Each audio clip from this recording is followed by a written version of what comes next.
ಎಲ್ಲರಿಗೂ ನಮಸ್ಕಾರ. ರುಚಿ ಅಡುಗೆಗೆ ಸ್ವಾಗತ. ಇವತ್ತು ತುಂಬಾ ಸುಲಭವಾಗಿ ಬೆಣ್ಣೆ ಕಾಯಿಸಿದ ತುಪ್ಪ ಹೇಗೆ ಮಾಡೋದು ಅಂತ ನೋಡೋಣ. ಕಾಯಿಸಿದ ಮೇಲೆ ನೋಡಿ ತುಪ್ಪ ಎಷ್ಟು ಮರಳಾಗಿ ಬಂದಿದೆ. ಈ ರೀತಿ ಹೇಗೆ ಮಾಡ್ಕೊಳೋದು ಅಂತ ತೋರಿಸ್ಕೊಡ್ತೀನಿ. ಅದಕ್ಕೆ ಫಸ್ಟು ನಾನು ಬೆಣ್ಣೆ ತೊಗೊಂಡಿದ್ದೀನಿ. ಬೆಣ್ಣೆನ ಅಂಗಡಿಯಿಂದ ತಂದಿದ್ದಾದರೂ ಓಕೆ, ಮನೆಯಲ್ಲಿ ಮಾಡಿದಾದರೂ ಆಯಿತು. ಯಾವುದಾದ್ರೂ ಒಂದೇ ಮೆಥಡಲ್ಲಿ ಮಾಡ್ಕೊಳ್ಳೋದು. ಇವಾಗ ಬೆಣ್ಣೆ ಕಾಯಿಸೋದಕ್ಕೆ ಒಂದು ಪಾತ್ರೆ ಇಟ್ಕೊಳ್ಳೋಣ. ಆದಷ್ಟು ದಪ್ಪ ತಳ ಪಾತ್ರೆ ಇಟ್ಕೊಳ್ಳಿ. ಇವಾಗ ಬೆಣ್ಣೆನ ಹಾಕ್ಕೊಳ್ಳೋಂತೆ. ತುಂಬ ದಪ್ಪನಾಗೆ ಹಾಕ್ಕೊಳ್ಳೋದಕ್ಕಿಂತ ಈ ಥರ ಕಟ್ ಮಾಡಿ ಹಾಕ್ಕೊಂಡ್ರೆ ಬೇಗ ಕರಗುತ್ತೆ. ದಪ್ಪ ಹಾಕ್ಕೊಂಡ್ರೆ ಸ್ವಲ್ಪ ಲೇಟಾಗಿ ಕರಗುತ್ತೆ. ಹಾಗಾಗಿ ಬೆಣ್ಣೆ ಕರಗೋವರೆಗೂ ಮೀಡಿಯಮ್ ಫ್ಲೇಮಲ್ಲಿ ಇಟ್ಕೊಳ್ಳಿ. ಹೈ ಫ್ಲೇಮಲ್ಲಾಗಲಿ ಲೋ ಫ್ಲೇಮಲ್ಲಾಗಲಿ ಬೇಡ. ಇವಾಗ ಬೆಣ್ಣೆ ಎಲ್ಲ ಕರಗಾದ್ಮೇಲೆ ಇದನ್ನು ಸಿಮ್ಮಲ್ಲಿ ಇಟ್ಕೊಂಡು ಕಾಯಿಸ್ಕೊಳ್ಬೇಕು. ನೀವು ಮೀಡಿಯಮ್ ಫ್ಲೇಮಲ್ಲಿ ಇಟ್ಕೊಂಡ್ಬಿಟ್ರೆ ಬೇಗನೆ ಕಾದಂಗೆ ಆಗಿಬಿಡುತ್ತೆ. ಆದರೆ ಚೆನ್ನಾಗಿ ತುಪ್ಪ ಕಾದಿರೋದಿಲ್ಲ. ಇವಾಗ ನೋಡಿ ಮೀಡಿಯಮ್ ಫ್ಲೇಮಲ್ಲಿ ಇದ್ದಿದ್ದನ್ನು ನಾನು ಸಿಮ್ಮಿಗೆ ತಂದಿದ್ದೀನಿ. ಬೆಣ್ಣೆ ಕರಗ್ತಾ ನೋಡಿ ಈ ಥರ ನೊರೆ ಬರೋಕ್ಕೆ ಸ್ಟಾರ್ಟ್ ಆಗುತ್ತೆ. ಏನೂ ತೊಂದರೆ ಇಲ್ಲ.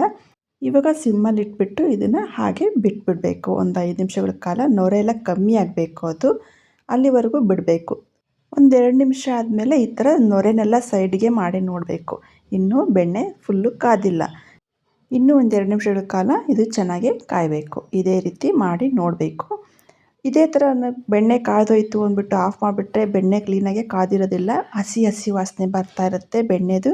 ಹಾಗಾಗಿ ಇವಾಗ ನೋಡಿ ಮತ್ತೆ 1-2 ನಿಮಿಷ ಆದಮೇಲೆ ನೊರೆ ಎಲ್ಲ ಫುಲ್ ಕಮ್ಮಿಯಾಗಿದೆ. ಕಲರು ಕೂಡ ಚೇಂಜ್ ಆಗಿದೆ. ಇವಾಗ ತುಪ್ಪ ಆಲ್ಮೋಸ್ಟ್ ಕಾದಿದೆ ಅಂದ್ಬಿಟ್ಟು ಇವಾಗ ಒಂದು 10% ತುಪ್ಪ ಕಾಯಬೇಕು ಅಷ್ಟೇ. ಈ ಟೈಮಲ್ಲಿ ಇದಕ್ಕೆ ಸ್ವಲ್ಪ ಉಪ್ಪನ್ನ ಸೇರಿಸ್ಕೊಳ್ತಾ ಇದ್ದೀನಿ. ಉಪ್ಪು ಹಾಕೋದ್ರಿಂದ ತುಪ್ಪ ಸಪ್ಪೆ ಅನಿಸಲ್ಲ, ರುಚಿ ಚೆನ್ನಾಗಿರುತ್ತೆ. ಬೇಡ ಅಂದರೆ ಇದನ್ನು ಸ್ಕಿಪ್ ಮಾಡ್ಕೊಳ್ಬೋದು. ಉಪ್ಪನ್ನು ಹಾಕಿದ್ಮೇಲೆ ಒಂದ್ಸರಿ ಚೆನ್ನಾಗಿ ಮಿಕ್ಸ್ ಮಾಡ್ಕೊಂಬಿಡೋಣಂತೆ. ಇವಾಗ ತುಪ್ಪ ಕಾದಿದೆಯಾ ಅಂತ ನೋಡೋದಕ್ಕೆ ಸಿಂಪಲ್ ಟ್ರಿಕ್ ಹೇಳ್ಕೊಡ್ತೀನಿ. ಕೈಗೆ ಒಂದು 2-3 ಹನಿ ನೀರು ತೊಗೊಂಡ್ಬಿಟ್ಟು ಈ ಥರ ಸ್ಪ್ರಿಂಕಲ್ ಮಾಡಿದ್ರೆ ಚಿಟಪಟ ಸೌಂಡ್ ಬರುತ್ತೆ. ಆವಾಗ ತುಪ್ಪ ಚೆನ್ನಾಗಿ ಕಾದಿದೆ ಅಂದ್ಬಿಟ್ಟು.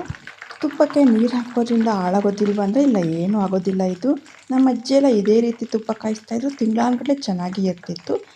ಇವಾಗ ತುಪ್ಪ ಚೆನ್ನಾಗಿ ಕಾದಿದೆ.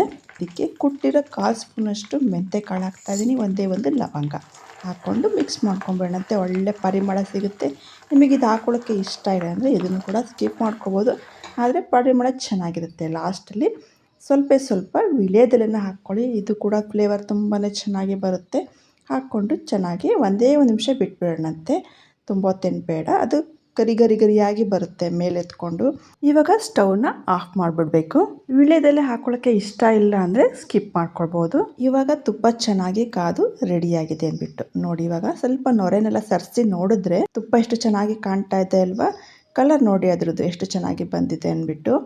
ನೊರೆ ಎಲ್ಲ ಹಾಗೆ ಇದೆ. ಏನು ಮಾಡೋದಪ್ಪ ಅಂದರೆ ಅದು ತಣ್ಣಗಾದ್ಮೇಲೆ ಅದು ಕೂಡ ಆಟೋಮೆಟಿಕ್ಕಾಗಿ ಸರಿ ಹೋಗುತ್ತೆ. ಏನೂ ತೊಂದರೆ ಆಗೋದಿಲ್ಲ. ತಣ್ಣಗಾಗಬೇಕು ಅಷ್ಟೇ ಫುಲ್ಲು, ಆವಾಗ ಸರಿ ಹೋಗುತ್ತೆ. ನೆಕ್ಸ್ಟು ಇದು ಬಿಸಿ ಇರುವಾಗಲೇ ಒಂದು ಗಾಜಿನ ಬಾಟ್ಲಿ ಅಥವಾ ಬಾಕ್ಸಿಗೆ ಹಾಕ್ಕೊಂಡು ಸೋಸ್ಕೋಬೇಕು. ಈ ಥರ ಮಾಡೋದ್ರಿಂದ ಸ್ವಲ್ಪ ಕಲ್ಮಶ ಏನಾರ ಇದ್ದರೆ ಆಚೆ ಬಂದುಬಿಡುತ್ತೆ. ಮತ್ತು ಈ ವೀಳ್ಯದೆಲೆ ಇದೆಲ್ಲ ಬಿಸಿ ಇರುವಾಗಲೇ ತಿನ್ನಿ, ತುಂಬ ರುಚಿಯಾಗಿರುತ್ತೆ, ಗರಿಯಾಗೂ ಇರುತ್ತೆ. ಇವಾಗ ಇದನ್ನು ತಣ್ಣಗಾಗೋದಕ್ಕೆ ಬಿಟ್ಬಿಡೋಣಂತೆ. ನಾನು ಒಂದು ದಿವಸ ತಣ್ಣಗಾಗೋದಕ್ಕೆ ಬಿಟ್ಟಿದ್ದೆ. ಮಾರನೇ ದಿವಸ ತೋರಿಸ್ತಾ ಇದ್ದೀನಿ ನೋಡಿ. ಎಷ್ಟು ಚೆನ್ನಾಗಿ ಮರಳಾಗಿ ಮನೆಯಲ್ಲೇ ತುಪ್ಪ ಕಾಸಿದ್ದು ಎಷ್ಟು ಚೆನ್ನಾಗಿ ಬಂದಿದೆ ಅಲ್ವಾ. ಸುಲಭವಾಗಿ ಕೂಡ ಇರುತ್ತೆ, ಏನು ಕಷ್ಟ ಆಗೋದಿಲ್ಲ ಮಾಡ್ಕೊಳ್ಳೋದಕ್ಕೆ. ತೆಗೆದು ತೋರಿಸ್ತಾ ಇದ್ದೀನಿ ನೋಡಿ ಎಷ್ಟು ಸಖತ್ತಾಗಿ ಬಂದಿದೆ ಅಂತ. ಮರಳಾಗಿ ರುಚಿ ಕೂಡ ಅಷ್ಟೇ ಚೆನ್ನಾಗಿರುತ್ತೆ. ಒಳ್ಳೆ ಪರಿಮಳ ಕೂಡ ಇದೆ. ಈ ವಿಡಿಯೋ ನಿಮಗೆ ಇಷ್ಟ ಆಗಿದೆ ಶೇರ್ ಮಾಡಿ, ಲೈಕ್ ಮಾಡಿ, ಕಮೆಂಟ್ ಮಾಡಿ. Thank you.